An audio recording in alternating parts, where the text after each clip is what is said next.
The morning mist hung low over Raven's Hollow Palace as Captain Marcus Thornfield received the most unusual order of his 20-year career with the Royal Guard. Commander Helena Blackwood stood before him in the security office, her weathered face bearing the weight of an impossible decision. The encrypted message in her hands bore the royal seal, its crimson wax still warm from the king's signet ring. Captain. "You are to revoke Duchess Camilla's palace clearance immediately," Commander Blackwood announced, her voice steady despite the gravity of the situation. "All security details assigned to her quarters are to be reassigned to Princess Katerina's wing, effective at noon today." Duchess Camilla had been queen consort for 3 years. Having married King Aldrich after the tragic passing of his beloved first wife, Queen Isabella, the palace had never quite warmed to the former actress turned royal, but she had maintained her position with grace and determination. Princess Katerina, the king's daughter from his first marriage, had always been the people's favorite young, charitable, and bearing a striking resemblance to her late mother. "Sir, may I ask the reasoning behind this order?" Marcus inquired, though he suspected he already knew the answer. The whispers had been growing louder in recent weeks. Staff members spoke in hushed tones about mysterious visitors to the Duchess's chambers, about phone calls made at odd hours, and about documents that had gone missing from the king's private study. Commander Blackwood's expression darkened. "Intelligence suggests that someone within the palace walls has been feeding information to foreign agents. The king's trust in his wife has been compromised."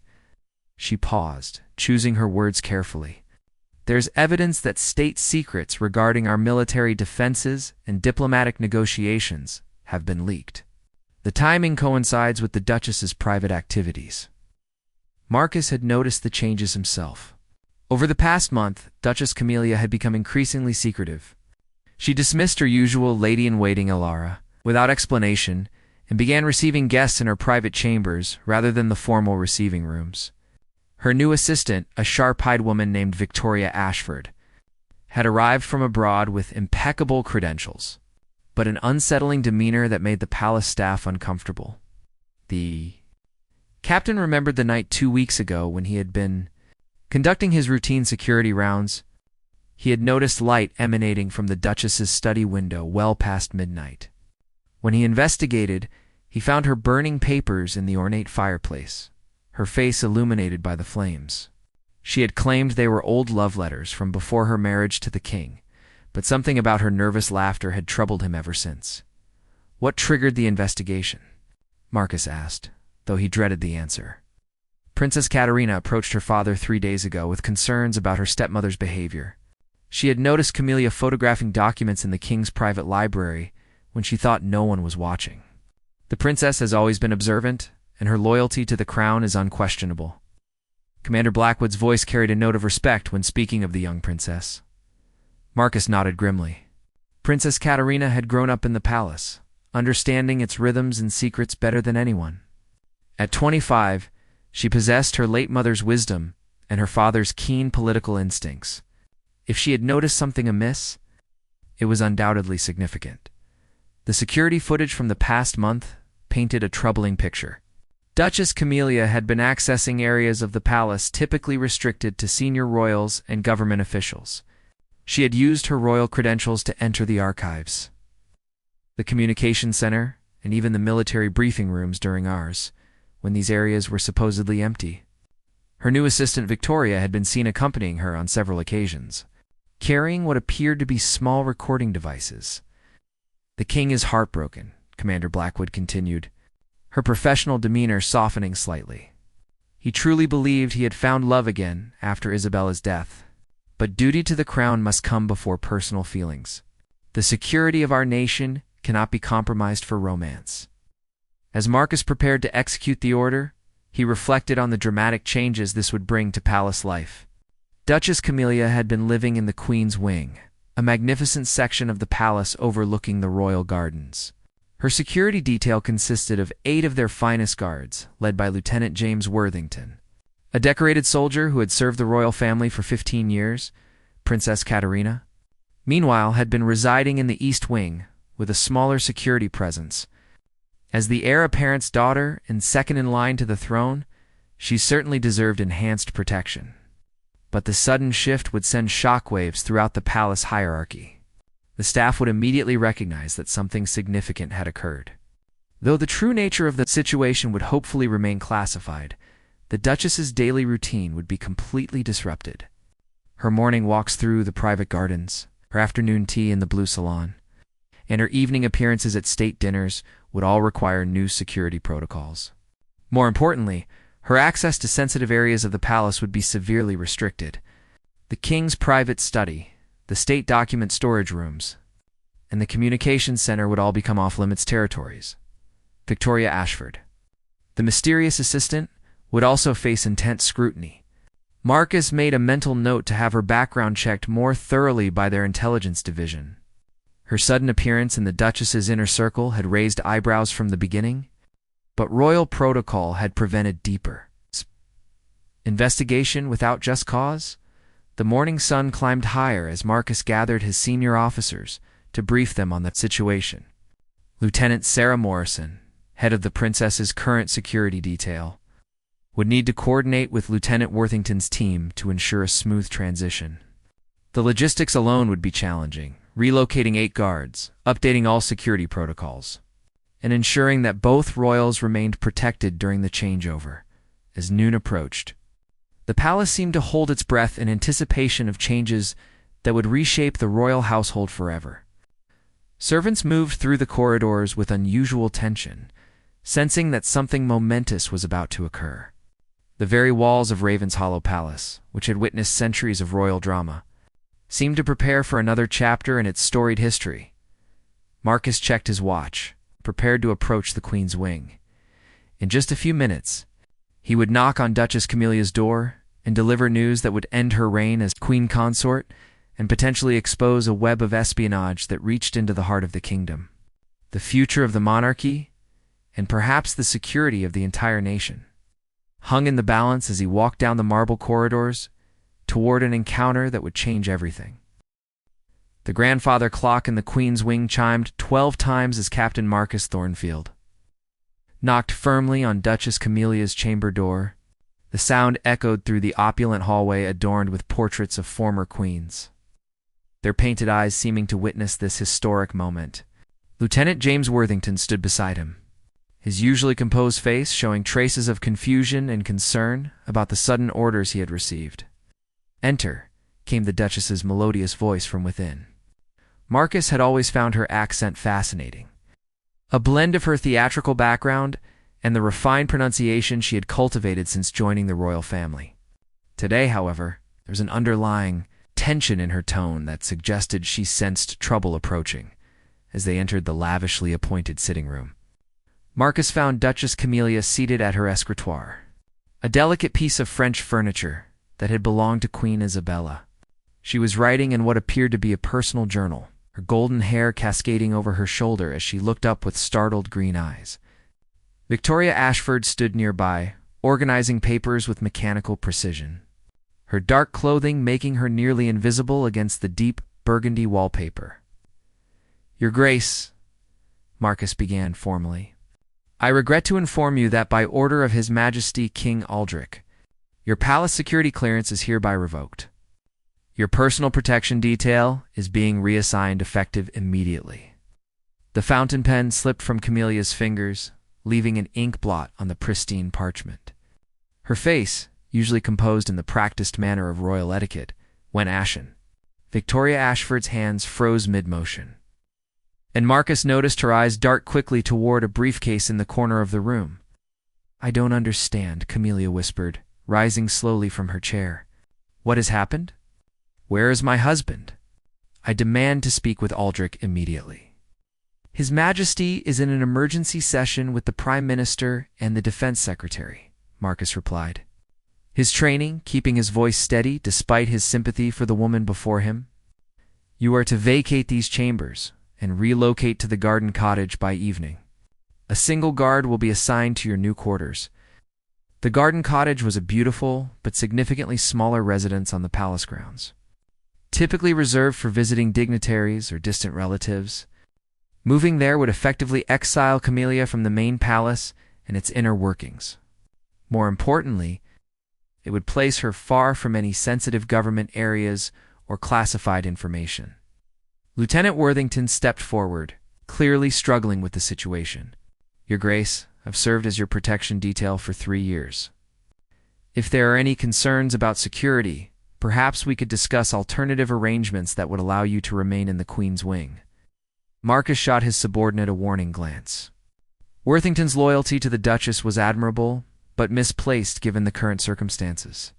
The lieutenant had grown fond of Camilla during their time working together, often commenting on her kindness to the staff and her genuine efforts to fulfill her royal duties. Victoria Ashford suddenly moved toward the briefcase with purpose. Perhaps I should contact my embassy, she said in accented English that Marcus now realized sounded distinctly Eastern European. There may be diplomatic implications to consider. Miss Ashford, Marcus said sharply, you are to remain exactly where you are. Palace security will be escorting you to a separate location for questioning regarding your activities over the past month. The assistant's composed mask slipped for just a moment, revealing a flash of calculation and concern. Marcus had seen that expression before in his military service, the look of someone whose carefully laid plans had suddenly unraveled. Duchess. Camilla sank back into her chair, the weight of her situation finally becoming clear. This is about the documents, isn't it? She said quietly. Someone has been watching me, following me through the palace, Your Grace. Marcus replied carefully. I am not at liberty to discuss the specific reasons for this action. I can only follow the king's direct orders. Camilla's eyes filled with tears, but she maintained her dignity with the poise that had initially attracted King Aldrich. I want you to know that everything I did was out of love for my family. I never intended to harm the crown or the kingdom. Victoria Ashford's sharp intake of breath at these words confirmed Marcus's suspicions that there was indeed more to the story than palace gossip had suggested. The assistant's relationship with the Duchess was clearly more complex than it had appeared on the surface, as guards began the process of securing the Queen's chambers and preparing for Camilla's relocation. Princess Katerina appeared in the doorway. She moved with the natural grace inherited from her mother, but her blue eyes showed the steely determination of her father. She wore a simple but elegant dress in royal blue, and her presence immediately changed the atmosphere in the room. Stepmother, she said formally, though not unkindly. I wanted to speak with you before the transition begins. Camilla looked up with a mixture of hope and despair. Katerina, please, you must help me explain to your father. There are things he doesn't understand about my situation. The princess moved closer, her voice gentle but firm. I know about the photographs you took of father's military briefings. I know about the late-night meetings with foreign contacts. I also know that you were trying to protect someone you care about. Marcus watched this exchange with growing interest. Princess Katerina's words suggested that the investigation had uncovered more nuanced motivations than simple espionage for financial gain. My younger brother, Camilla whispered, confirming the princess's statement. They have my brother in their custody. Victor is only 17, studying abroad, and they threatened to harm him if I didn't provide them with information about our defense capabilities. Victoria Ashford stepped forward, her professional demeanor cracking completely. The Duchess has been under tremendous pressure. She was trying to provide minimal information to satisfy their demands while protecting vital state secrets. And who exactly is they? Princess Katerina asked, though her tone suggested she already suspected the answer. A foreign intelligence network operating out of the Moldovan embassy, Camilla admitted. They approached me 6 months ago, claiming they had evidence that could destroy my reputation and my marriage to Aldrich. When I refused to cooperate, they showed me photographs of Victor being followed, threatened, watched constantly. Marcus felt the pieces of the puzzle beginning to form a clearer picture. The Duchess had been caught between impossible choices, betraying her adopted country or endangering her family. Her actions, while technically treasonous, had been motivated by desperation rather than greed or ideology. Lieutenant Worthington looked visibly relieved to learn that his assessment of the Duchess's character had not been entirely wrong. Princess Katerina, meanwhile, appeared to be processing this information with the careful consideration of someone who understood the complexities of royal duty and personal loyalty. Why did he? You come to father immediately when they first approached you? The princess asked. He would have helped protect Victor while dealing with the threat. I was terrified, Camilla admitted. I thought Aldrich would believe I had somehow brought this danger to the royal family. I was still so new to being queen, so uncertain of my place here. I thought I could handle it quietly without involving anyone else. Victoria Ashford, who had remained silent during this revelation, finally spoke again. I must confess that I am not simply the Duchess's assistant. I work for International Security Services, and I have been investigating the same network that has been threatening Her Grace's family, Marcus's. Hand instinctively moved toward his weapon as this new information complicated an already complex situation. An international agent had been operating within the palace walls, though apparently with different objectives than initially suspected. I was assigned to get close to the Duchess to determine whether she was a willing collaborator or an unwilling victim. Victoria continued. My investigation concluded that she was being coerced, and I have been working to identify the full scope of the foreign operation while protecting her from further manipulation. Princess Katerina stepped back, clearly overwhelmed by these revelations. The situation had evolved far beyond a simple case of royal infidelity or minor security breaches. They were dealing with international espionage, family coercion, and undercover operations that reached into multiple countries. Captain Thornfield, the princess said with newfound authority, I believe we need to arrange an immediate meeting with Father, the intelligence services, and diplomatic security. This situation requires resources far beyond palace security protocols. Marcus nodded, recognizing that they had uncovered something much larger and more dangerous than anyone had initially realized. The Duchess's exile to the garden cottage would need to be postponed while experts determined how to safely extract her brother and neutralize the foreign threat without compromising national security. As afternoon shadows lengthened across the Queen's chambers, it became clear that this was not the end of Duchess Camilla's story, but rather the beginning of a complex international incident that would test the resolve and wisdom of the entire royal family. The emergency meeting convened in the palace's most secure conference room, a windowless chamber deep within the building's core, where sensitive matters of state were discussed away from prying eyes and electronic surveillance. King Aldrich sat at the head of the polished oak table, his usually immaculate appearance showing signs of the emotional turmoil that had consumed him since learning of his wife's situation.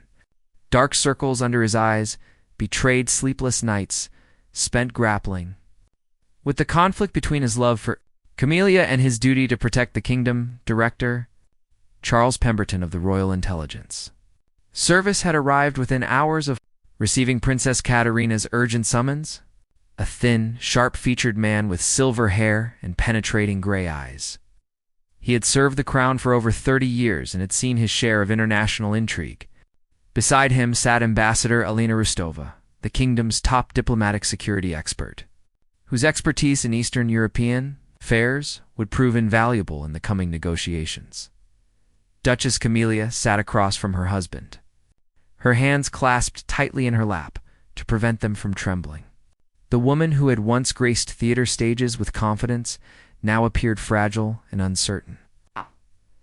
Wearing a simple black dress that seemed to reflect the gravity of her circumstances, Victoria Ashford, whose true identity as Agent Victoria Kozlov of the International Security Coalition had been revealed during preliminary questioning, sat nearby with a thick file of intelligence reports spread before her. Your Majesty, Director Pemberton began formally. After extensive debriefing with both the Duchess and Agent Kozlov, we have confirmed that Her Grace has been the target of a sophisticated coercion operation run by the Moldovan intelligence services. They have been holding her brother Victor as leverage to force her cooperation in obtaining classified information about our military capabilities. King Aldrich's jaw tightened as he absorbed this confirmation of what he had feared most, that his wife had been trapped in an impossible situation rather than willingly betraying their country. What is Victor's current status? He asked, his voice hoarse with emotion. Agent Kozlov consulted her files before responding. Viktor Dracul is currently being held at a private estate outside Prague, ostensibly as a guest, but effectively as a prisoner. Our intelligence indicates he is unharmed, but under constant surveillance. The Moldovan operatives have been using his safety as their primary means of controlling the Duchess's actions. Princess Katerina, who had remained composed throughout the crisis, leaned forward with determination. What options do we have for securing Viktor's release while protecting our national security interests? Ambassador Rostova spread several documents across the table, including diplomatic cables and intelligence reports. We have been monitoring the Moldovan intelligence network for months as part of a broader investigation into their activities across Europe. This situation actually presents us with an opportunity to neutralize their operations while rescuing the Duchess's brother. How so? King Aldrich inquired, his political instincts engaging. Despite his personal turmoil, Kozlov has been feeding them carefully crafted disinformation while appearing to assist the Duchess in obtaining genuine intelligence, the ambassador explained. The information they believe they have acquired is actually false data designed to mislead their strategic planning. Meanwhile, we have been tracking their entire network through these communications. Duchess Camilla looked up with surprise and cautious hope. You mean the documents I photographed weren't real state secrets? The vast majority were sophisticated fakes, Director Pemberton confirmed. Agent Kozlov ensured that you had access only to materials that would appear valuable but actually contained misleading information about our defense capabilities and diplomatic strategies. Your cooperation, while obtained under duress, inadvertently helped us map their intelligence-gathering priorities and methods. Captain Marcus Thornfield, who had been observing the proceedings from his position near the door, felt relief wash over him. The woman he had escorted from the Queen's chambers was not the traitor they had initially believed her to be, but rather a victim who had unknowingly become part of a counterintelligence operation. King Aldrich reached across the table and gently took his wife's hand. Camilla, why didn't you trust me enough to tell me what was happening? We could have protected Viktor without putting you through this ordeal. Tears finally spilled down the Duchess's cheeks as she met her husband's gaze. I was so afraid, Aldrich. I thought if you knew that my family had brought danger to the crown, you might decide that our marriage was a mistake. I was still so insecure about my place here, about whether I truly belonged in your world. Princess Katerina moved to sit beside her stepmother, offering support that bridged their previous tensions. You do belong here, Camilla. You've brought joy back to Father's life and warmth to our family. We face threats together. That's what families do. Director Pemberton cleared his throat to redirect attention to the operational details. Your Majesties, we have a narrow window of opportunity to execute a coordinated operation that will simultaneously rescue Viktor and roll up the entire Moldovan intelligence network. However, it will require the Duchess to continue her role for approximately 2 more weeks while we finalize our preparations. Absolutely not, King Aldrich declared firmly. I won't allow my wife to remain in danger for another moment, regardless of the strategic value. Agent Kozlov spoke up respectfully. Your Majesty, the Duchess would actually be safer continuing the operation under our protection than she would be if we suddenly terminated her cooperation. The Moldovians are expecting regular intelligence deliveries, and any sudden change in pattern could prompt them to harm Viktor as a precautionary measure. The king struggled visibly with this dilemma, torn between his desire to protect his wife and the recognition that the plan offered the best chance of saving both Viktor and other potential victims of the foreign operation. Duchess Camilla straightened in her chair, finding strength in the knowledge that she was no longer facing the crisis alone. I want to continue, she said quietly but firmly. If my cooperation can help save Viktor and protect others from experiencing what we've been through, then I'm willing to see this through to the end. Ambassador Rostova outlined the specifics of the rescue operation, which would involve coordination between multiple international security agencies and careful timing to ensure Viktor's safety. Simultaneously, law enforcement agencies across Europe would move to arrest the network's operatives and shut down their communication channels. The public will need some explanation for the recent security changes. Princess Katerina observed practically. How do we manage the narrative while protecting the operation? Director Pemberton had clearly anticipated this concern. We'll announce that palace security protocols are being updated as part of routine modernization efforts. The Duchess's temporary relocation to enhanced quarters will be presented as part of comprehensive safety improvements following recent international tensions. Over the following days, Ravenshollow Palace operated under carefully maintained normalcy, while extraordinary preparations unfolded behind the scenes. Duchess Camilla continued her scheduled royal duties while secretly coordinating with intelligence operatives to deliver the final pieces of disinformation that would trigger the network's downfall. Her enhanced security detail, now aware of the true situation, provided both protection and operational support. Princess Katerina took on additional responsibilities, skillfully deflecting press inquiries and maintaining the royal family's public schedule while her father and stepmother dealt with the crisis. Her maturity and diplomatic skills during this period earned her widespread respect among the palace staff and government officials. Lieutenant Worthington, who had been devastated by the initial accusations against the Duchess, threw himself into supporting the operation with renewed dedication. His intimate knowledge of palace security procedures proved invaluable in creating safe communication channels and maintaining operational security. 2 weeks later, the coordinated operation unfolded flawlessly. Victor was rescued from his captors during a carefully orchestrated diplomatic meeting in Prague, while simultaneous arrests across 3 countries dismantled the Moldovan intelligence network. The young man, though shaken by his ordeal, was physically unharmed and tremendously relieved to be reunited with his sister. As the crisis concluded, King Aldrich and Duchess Camilla stood together on the palace balcony overlooking the gardens where their romance had first blossomed. The experience had tested their marriage in ways they had never anticipated, but ultimately strengthened their bond and their commitment to each other and the crown. "I understand now," Camilla said softly. "That being queen means trusting in the strength of our family and our institutions, not trying to bear every burden alone." Princess Katerina joined them on the balcony, and for the first time since the crisis began, the 3 of them stood united as a family. The palace, which had witnessed so much drama and uncertainty in recent weeks, seemed to exhale with relief as its inhabitants looked forward to a future built on truth, trust, and shared commitment to serving their people. The garden cottage that had briefly symbolized exile was transformed.